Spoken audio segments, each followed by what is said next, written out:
ಅತ್ಯಾಚಾರ ಮತ್ತು ಲೈಂಗಿಕ ದೌರ್ಜನ್ಯದ ಸುಳಿಯಲ್ಲಿ ಸಿಲುಕಿಕೊಂಡಿರುವಂತಹ ಮಾಜಿ ಸಂಸದ ಪ್ರಜ್ವಲ್ ರೇವಣ್ಣ ಅವರಿಗೆ ಕೋರ್ಟ್ ಮತ್ತೊಂದು ಶಾಕ್ ಅನ್ನು ಕೊಟ್ಟಿದೆ. ಪ್ರಜ್ವಲ್ ರೇವಣ್ಣ ಅವರಿಗೆ ನೋ ಬೇಲ್. ಈ ಮೂಲಕ ಪ್ರಜ್ವಲ್ ರೇವಣ್ಣ ಅವರಿಗೆ ಫಸ್ಟ್ ಶಾಕ್. ಹೊಳೆನರಸೀಪುರ ಕೇಸ್ನಲ್ಲಿ ಜಾಮೀನು ಅರ್ಜಿ ವಜಾ ಆಗಿರುವಂತಹದ್ದು. ಲೈಂಗಿಕ ದೌರ್ಜನ್ಯದ ಕೇಸ್ನಲ್ಲಿ ಜಾಮೀನನ್ನು ಕೋರಿ ಅರ್ಜಿಯನ್ನು ಸಲ್ಲಿಸಿದ್ರು ಮಾಜಿ ಸಂಸದ ಪ್ರಜ್ವಲ್ ರೇವಣ್ಣ. 4 ಕೇಸ್ಗಳ ಪೈಕಿ ಮೊದಲ ಕೇಸ್ನಲ್ಲಿ ಜಾಮೀನನ್ನು ಕೋರಿ ಅರ್ಜಿಯನ್ನು ಸಲ್ಲಿಸಿದ್ರು. ಪ್ರಜ್ವಲ್ ಅರ್ಜಿಯನ್ನು ವಜಾಗೊಳಿಸಿದೆ ಜನಪ್ರತಿನಿಧಿಗಳ ಕೋರ್ಟ್. ಈ ಮೂಲಕ ಮಾಜಿ ಸಂಸದ ಅತ್ಯಾಚಾರ ಮತ್ತು ಲೈಂಗಿಕ ದೌರ್ಜನ್ಯದ ಆರೋಪಿ ಪ್ರಜ್ವಲ್ ರೇವಣ್ಣ ಅವರಿಗೆ ಮತ್ತೊಂದು ಶಾಕ್ ಅನ್ನು ಕೊಟ್ಟಿದೆ ಕೋರ್ಟ್. 4 ಕೇಸ್ಗಳು ಅವರ ಮೇಲೆ ದಾಖಲಾಗಿತ್ತು.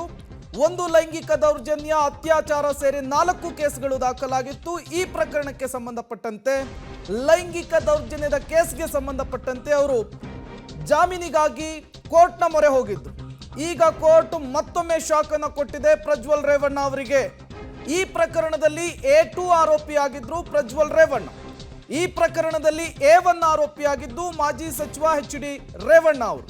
ಮತ್ತಷ್ಟು ಡೀಟೇಲ್ಸ್ ಅನ್ನು ಕೊಡ್ತಾರೆ ಮುರಳಿ, ಸಂಪರ್ಕದಲ್ಲಿ ಜಾಯಿನ್ ಆಗಿದ್ದಾರೆ. ಮುರಳಿ, ಇವತ್ತು ಜಾಮೀನು ಅರ್ಜಿ ವಜಾ ಆಗಿರುವಂತಹದ್ದು, ಕೋರ್ಟ್ನ ಕಲಾಪದಲ್ಲಿ ಏನೇನೆಲ್ಲ ಆಯ್ತು ಅಂತ?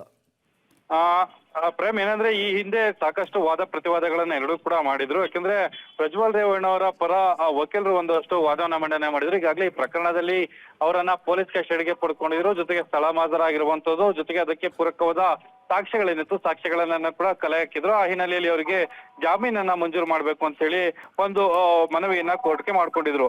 ಅದಾದ ನಂತರ SIT ಪರ SPP ಜಗದೀಶ್ ಅವರು ಹಾಜರಾದ ಸಂದರ್ಭದಲ್ಲಿ ಒಂದು ಉಲ್ಲೇಖವನ್ನ ಮಾಡ್ತಾರೆ. ತುಂಬಾ ಪ್ರಭಾವದ ವ್ಯಕ್ತಿ, ಕೇವಲ ಅವರ ಮೇಲೆ ಒಂದೇ ಒಂದು ಅತ್ಯಾಚಾರ ಪ್ರಕರಣ ದಾಖಲಾಗಿರುವಂತದ್ದಲ್ಲ, 2-3 ಅತ್ಯಾಚಾರ ಪ್ರಕರಣಗಳು ದಾಖಲಾಗಿದ್ದಾವೆ ಮತ್ತು ಲೈಂಗಿಕ ದೌರ್ಜನ್ಯ ಪ್ರಕರಣಗಳು ಕೂಡ ದಾಖಲಾಗಿರುವಂತದ್ದು. ಆ ಹಿನ್ನೆಲೆಯಲ್ಲಿ ಅವರನ್ನ ಹೊರಗಡೆ ಬಿಟ್ರೆ ಬೇರೆ ಬೇರೆ ಪ್ರಕರಣದ ಸಾಕ್ಷ್ಯಗಳನ್ನ ನಾಶ ಮಾಡುವಂತದ್ದು, ಜೊತೆಗೆ ಬೇರೆ ಬೇರೆ ಪ್ರಕರಣದಲ್ಲಿ ಇದ್ದಂತ ಸಾಕ್ಷ್ಯಗಳೇನಿತ್ತು ಅವರ ಮೇಲೆ ಒತ್ತಡವನ್ನ ಬೀರುವಂತದ್ದು ಮತ್ತು ದೂರುದಾರರು ಕೂಡ ಸಾಕಷ್ಟು ಭಯಭೀತರಾಗಿದ್ದಾರೆ. ಅವರಿಗೆ ಜಾಮೀನನ್ನ ಮಂಜೂರು ಮಾಡಬೇಡಿ ಅಂತ ಹೇಳಿ ಒಂದು ವಾದವನ್ನ ಮಂಡನೆ ಮಾಡಿದ್ರು. ವಾದವನ್ನ ಮಂಡನೆ ಮಾಡಿ ಎರಡೂ ಕಡೆ ವಾದ ಪ್ರತಿವಾದವನ್ನ ಆಲಿಸಿದ ನ್ಯಾಯಾಲಯ ಇವತ್ತು ಕೇವಲ ಅವರ ಅರ್ಜಿಯನ್ನ ವಜಾ ಮಾಡಿರುವಂತದ್ದು, ಅರ್ಜಿಯನ್ನ ವಜಾ ಮಾಡಿ ಆದೇಶನ ಹೊರಡಿಸಿರುವಂತದ್ದು. ಪ್ರೇಮ್, ಥ್ಯಾಂಕ್ ಯು ಮುರಳಿ ತಮ್ಮೆಲ್ಲ ಮಾಹಿತಿಗಾಗಿ.